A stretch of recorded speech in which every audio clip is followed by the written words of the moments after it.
beautiful song. Thank you very much for leading in worship and reminding us of God's leading, even though things may seem dark, unpredictable, not knowing what's going to happen next. And this is really where we are also today in our study of the book of Exodus. Sometimes things happen so fast around me that I forget very quickly the good things that have happened a little while before. I don't know if you're like that as well.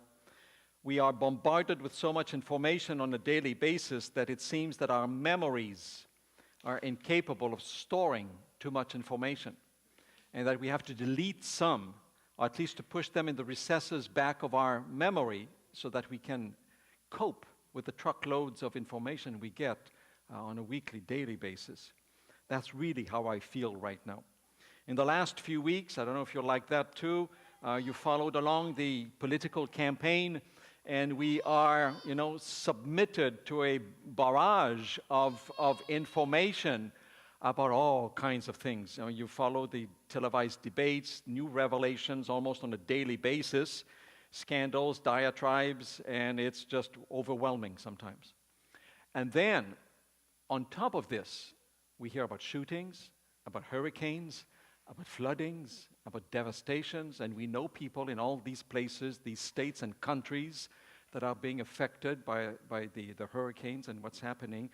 And so in the end, there's a sense of being so overwhelmed by bad news that it's just too much information. And it seems that whichever way I may turn, I also encounter bad news. The political world, the natural world, and now as we just talked, my own religious world seems upset and topsy-turvy. And where or how are things going to fall, and what's going to come up next? I don't know.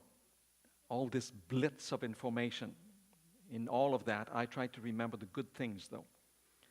Every day, things that happen around me, good things, blessings, as I go home after work or as I go to work.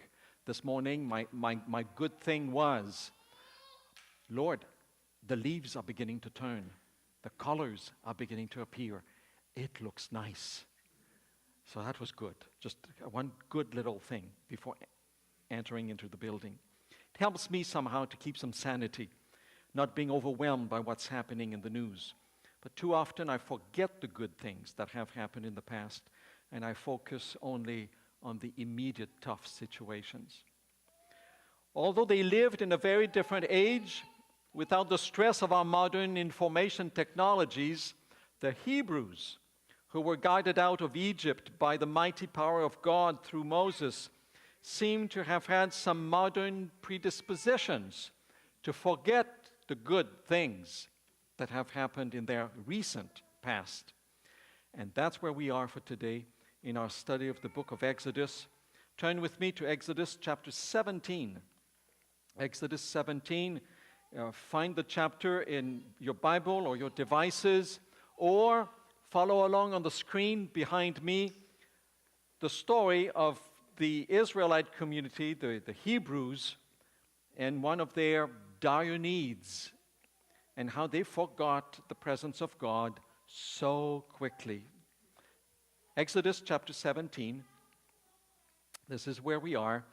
It's been a few weeks since they hastily left Egypt on the heels of the defeat of all the Egyptian gods and Pharaoh.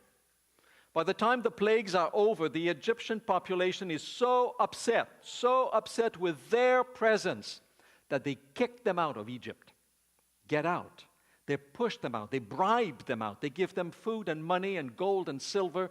Get out, get out, get out. They're so fed up with having the Hebrews there. The gods of the Egyptians have been useless in protecting their population from the plagues that Moses and God rained on them. The last plague, with the death of the firstborn, is utterly devastating, completely destroys their sense of immortality and their sense of being invulnerable.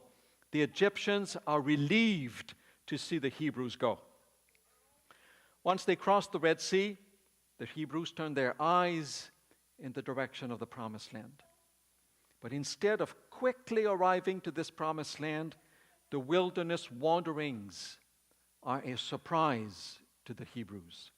Instead of a land flowing with milk and honey, the Hebrews receive a desert. The promise falls short. The dancing stops. The joy and the praises stop or die down. And their memories are very short. From the exhilaration of crossing the Red Sea, the Hebrews next experience a desert where water and food are lacking. The grumbling and the discontent begin soon after, and their confidence in God is fragile, very fragile. The first trouble has to do with lack of water. We're told in chapter 15, within a few days after leaving the Red Sea, the Hebrews arrive at Marah on the edge of a desert. And there they find a few pools of water, but the water is not drinkable, likely contaminated by salt water. And so God does a miracle for them, purifies the water, and they're good for a few days. Then they arrive at a beautiful oasis where they find 12 springs of clean and cool water. But then they continue their march a little later, and they enter a new valley, and where there's another desert that meets them. And this time, their food provisions begin to go down and very low. So low that famine stares them in the eye if no new sources of subsistence is found. Again, God listens to Moses. And first, God tells them that very soon they will have another miracle. Manna will be given to them on a daily basis. As they get up in the morning, they will see manna there on the ground, except for the Sabbath. And then also, God says, flocks of quails are going to be providing them for plenty of food for many, many days to come. The miracles are remarkable. The starving is averted, and the grumblings are quieted. And so after camping for a few days in this wilderness of sin, now the journey continues. God is slowly guiding them toward Mount Sinai, where he will give them his 10 commandments and his law. And this is where we pick up the story for today. This is where they are. Chapter 17, verse 1. The whole Israelite community set out from the desert of Sin, traveling from place to place as the Lord commanded. They camped at Rephidim, but there was no water for the people to drink. So they quarreled with Moses. A better translation of this verb here, quarrel, would be they complained to Moses. They're not having a fight here. It's not a fist fight. It's an argument they're having, and they're upset, and they're in Moses' face, so to speak here. So they quarreled with Moses and said, "Give us water to drink." Moses replied, "Why do you quarrel with me? Why do you put the Lord to the test?" But the people were thirsty for water there, and they grumbled against Moses. And they said, "Why did you bring us up out of Egypt to make us and our children and livestock die of thirst?" Then Moses cried out to the Lord, "What am I going to do with these people? They're almost ready to stone me." And the Lord answered Moses, "Okay, go out from here in front of the people. Take with you some of the elders of Israel, and take in your hand the staff with which you struck the Nile, and go. I will stand there before you by the rock at Horeb. Strike the rock, and water will come out for the people to drink."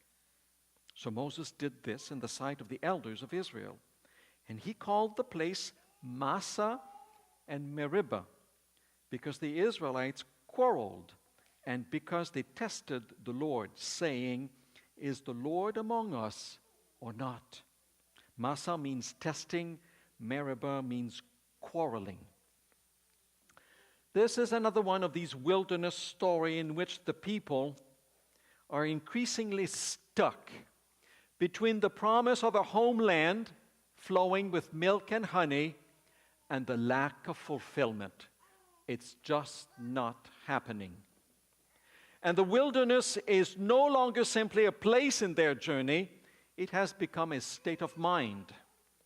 They're in the wilderness in their minds as well.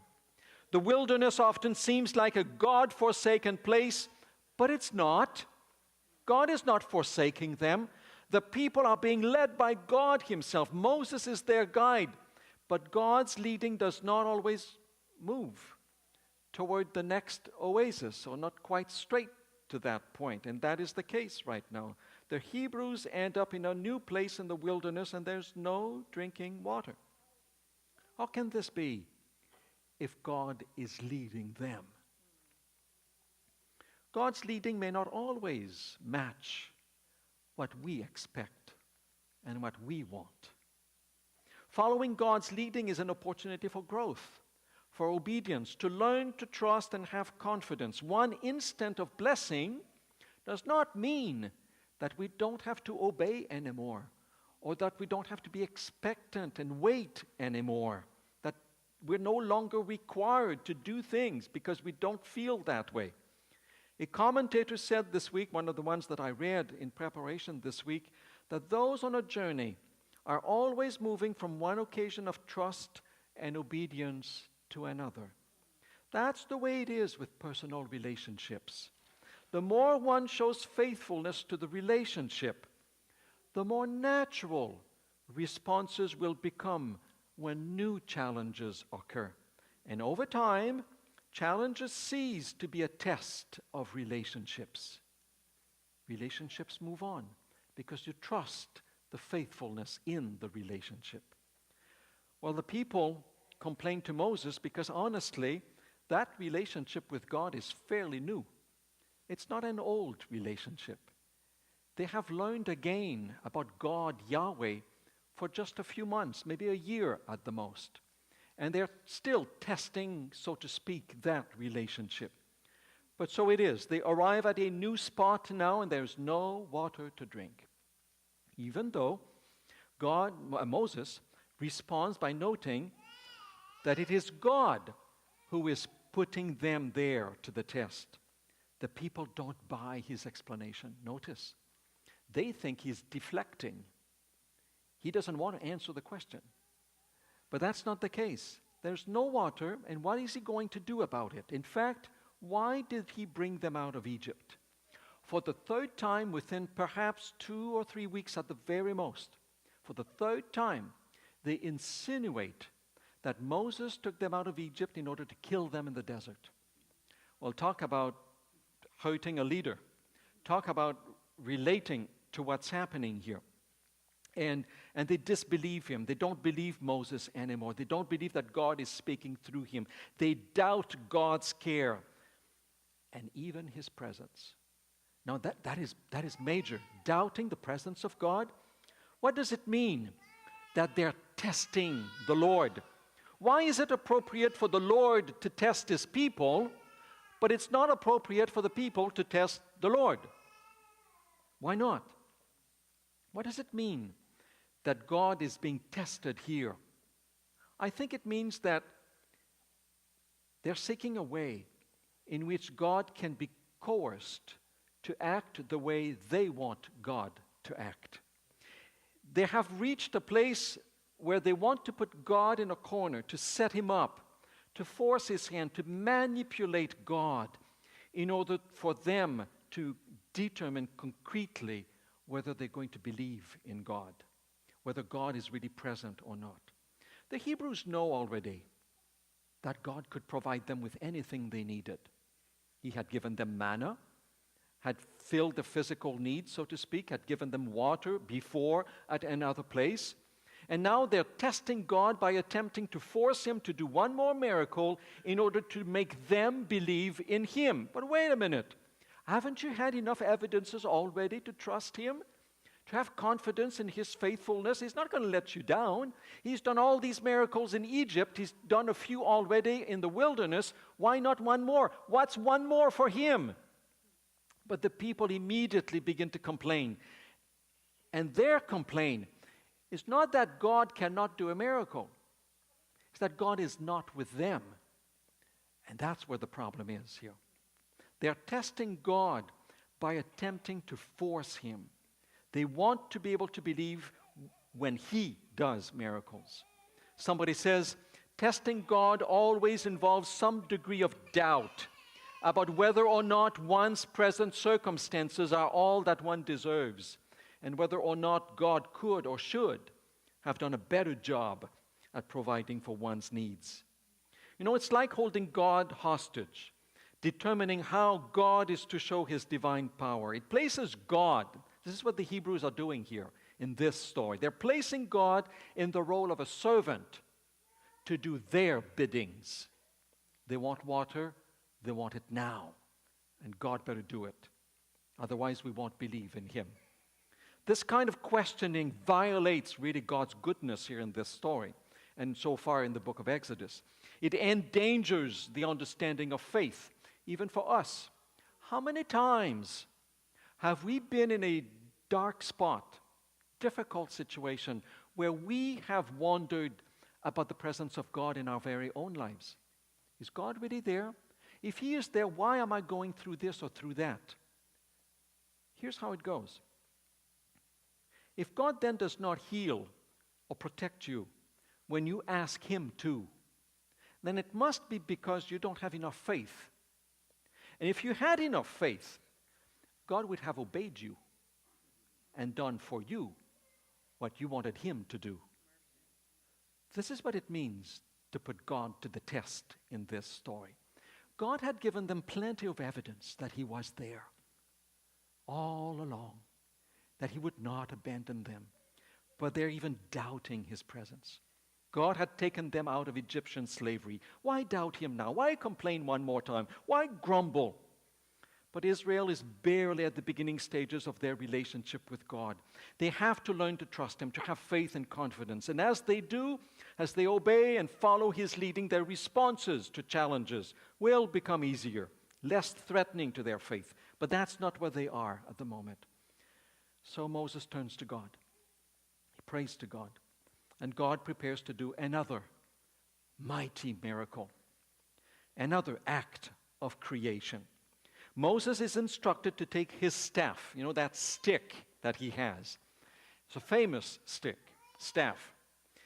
He's had it with him all the way through the plagues in Egypt. That staff of Moses turned into a snake and ate the other snakes. And then the staff changed the Nile River into a river of blood or red. And then the staff was used to do all kinds of destruction, chaos. The staff brought death upon the Egyptians. So God is instructing Moses, now take the same staff. And now we're going to do something different with it. At the right moment, God says to Moses, strike the rock, and out of the rock water will come. God is going to turn a wilderness where there is no life into a wilderness where there is life. God is going to use the staff as an instrument of creation. God's gifts of food and water in the wilderness are miracles. They sustain the community in the midst of hardship. But these miracles are much more than that. They're acts of creation for the Hebrews. God shows his patience and his faithfulness by creating good things for his people. The Hebrews' inexcusable attitude here becomes clear. With Moses' concluding statement at the end of the story, they tested the Lord, saying, is the Lord among us or not? That's the point here of the story.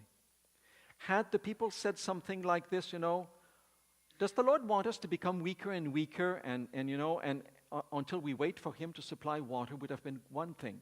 They would have doubted God's faithfulness and care for them. But now they're going one step further. Not only are they doubting that God can do the miracle, they're even doubting whether God is with them. And that's the problem. God has been with them. They've seen God with them in all of these miracles. Why doubt his presence? It is outrageously unfaithful to accuse God of not being there. His presence has been obvious, the pillar of cloud, the pillar of fire. And so the questions must be seen as nothing other than a contempt of God's leadership through Moses. It would be akin to asking a runner who is halfway through a marathon, are you going to run this marathon today? Well, duh. Or it's like going to see your mother when she's preparing dinner at supper time in the evening, and she's there cooking, the kitchen is all a mess, and you ask your mother, "Are you preparing dinner tonight?" It's an insult, isn't it? Well, of course I am. Don't you see? Don't you see the presence and what's happening in the kitchen? It's an insult. It looks at the obvious and implies, snidely implies, that the obvious is no good. That the obvious is no good enough for me. That I want more and you can't provide it. That's the insult of the Israelites to God here in this story in chapter 17. This story of the testing of God at Massah and Meribah is referred numerous times in the Old Testament, even in the New Testament. Some Psalms talk about it, repeat the story or allude to it. Some of the prophets do the same. And then in the New Testament, it is referred to by Paul as well, where he calls the rock from which the water flows, he calls it a symbol of who Jesus is. And the water being the gift of life, Jesus is compared to the gift of life as well, the water of life. So this story is served as an example of the people's unfaithfulness toward God, in contrast to God's faithfulness to the people. The story of the book of Exodus is the record of God's faithfulness toward his people. It is about God keeping his word. In this story, we see another evidence that God cares. And he is powerful to save his people, even if they don't deserve it. He will keep his word. There are some days when you may wonder whether God's presence and his faithfulness are there in your life. Things are so dark, so difficult, you may wonder. But this story, like many others, serves the purpose to remind us that even if things are dark, when we are uncertain about what is happening to God, God knows, and God will keep his word. But this story also reminds us, don't forget the good things that have happened in the past. Hang on to them when something difficult is coming. Use them as waymarks. Use them as milestones that will give you confidence that God has been there and he will continue to be there. May our relationship with God grow to the point where we will not doubt his presence when something unusual or hard happens to us. May the story invite us to grow in trust and confidence in our relationship with God. God is there, and he is there to sustain, to be faithful, and to help. Amen.